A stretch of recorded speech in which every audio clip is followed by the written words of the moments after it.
अवाख़िर ॿुधाईंदा हलूं घोटकी ज़िले की तारीख़ में पहिरियों भेरो मेगा टेस्ट मुनक़िद कई वई, जंहिंमें 6 क्लास खां वठी 10 क्लास ताईं जे 1000 खां मथे शागिर्दनि ऐं शागिर्दियाणियुनि हिस्सो वरितो। रिपोर्ट करे रहियो आहे मुश्ताक शाही लिगारी।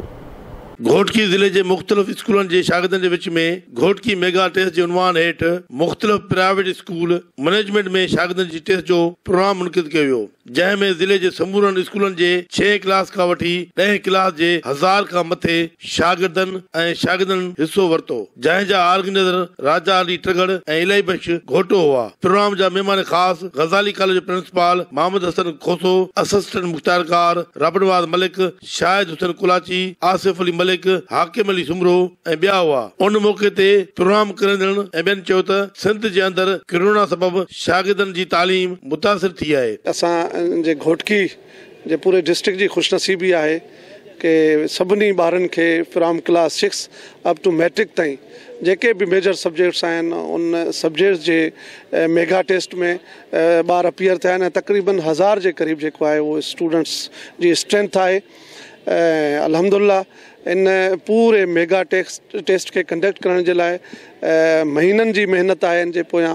ऐं ॿारनि जे जेको क्लास 6 खां वठी मैट्रिक ताईं जेको सिलेबस हुयो उन खां मेजर सब्जेक्ट्स खां इहो कोर्स कढियो वियो ऐं 100 क्वेश्चन्स आहिनि हर सब्जेक्ट जा। तमामु सुहिणी कोशिशि आहे। ज़िले जा तक़रीबन जेके प्राइवेट स्कूलनि जे 1000 क़रीब शागिर्दनि टेस्ट में हिसो वठी रहिया आहिनि। ॾाढो सुमुतली माहौल आहे ऐं शागिर्दनि लाइ ॾाढो बहितरीनु आहे त अॻिते हली इनकरेज थींदा, अॻिते हली इन्हनि खे माना कॉम्पिटिशन जो दौर आहे ऐं इन्हनि खे टेस्ट ॾियण जा तरीक़ेकार ऐं तयारियूं थींदियूं, ॾाढो सुठो आहे। ॿारनि में अवेयरनेस पैदा थींदी ऐं ॿार में जेको कॉम्पिटिशन हूंदो आहे उन में ॿार वधे वधे दिलचस्पी वठंदानी ऐं उन खां पोइ जेको आहे जेको ॿारु कामयाबु थींदो आहे उनखे वधे वधि ख़ुशी थींदी आहे। तो हीउ हिकिड़ो फस्ट स्टेज आहे ॿारनि खे अॻिते वधण जो। इहे आहिस्ते आहिस्ते नंढा नंढा प्रोग्राम थींदा रहंदा ते वॾे इंशाअल्लाह ताला वॾे प्रोग्राम में बि हिसो वठंदा। टेस्ट जो जेको बुनियादी मक़सदु आहे त जीअं तव्हां ॾिसो त वॾनि वॾनि जेके पाकिस्तान जा वॾा शहर आहिनि उन में अहिड़ियूं सच टेस्ट जेके आहिनि उहे रूटीन जे मुताबिक़ थींदियूं रहंदियूं आहिनि। जॾहिं असांजो घोटकी जो ॿारु या सखर जो ॿारु जॾहिं वॾनि शहरनि में तालीम हासिलु करणु वञे थो त उनखे अहिड़े क़िस्म जूं जेके टेस्ट वारो इन्वायरमेंट आहे उते वञी करे उनखे शदीद कमी महसूसु थिए थी। सो असांजो इन टेस्ट जो बुनियादी मक़सदु जेको कंडक्ट कराइण जो इहो हुयो त हाणे सां ई ॿारनि खे ग्रूम कजे, ट्रेंड कजे, ॿारनि खे अहिड़ो कॉम्पिटेटिव इन्वायरमेंट ॾिजे। जेके बि स्कूल्स प्राइवेट ऐं गवर्नमेंट स्कूल आहिनि सभिनी जा ॿार पार्टिसिपेटेड आहिनि।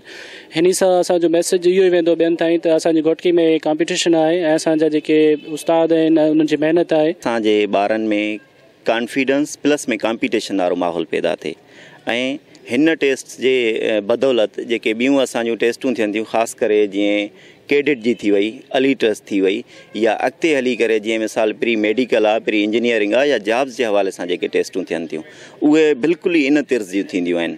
त हीअ टेस्ट असां कंडक्ट करण जो मक़सदु इहो आहे त जीअं असांजे ॿारनि में उहा एबिलिटी पैदा थिए ऐं उहो थोरो सैम्पलिंग अची वञे त आया कि असांखे मुस्तक़बिल में कीअं कॉम्पीट करिणो आहे। अहिड़े मेगा टेस्ट थियण सां शागिर्दनि ऐं शागिर्दनि में लुकियल टैलेंट ज़ाहिर थियण जो मौक़ो मिली सघे थो, जंहिं सां इहे पंहिंजो ऐं पंहिंजे स्कूल जो नालो रोशन करे सघनि था। कैमरामैन फरीद मलिक सां गॾु मुश्ताक शाही लगारी, आवाज़ टीवी न्यूज़, घोटकी।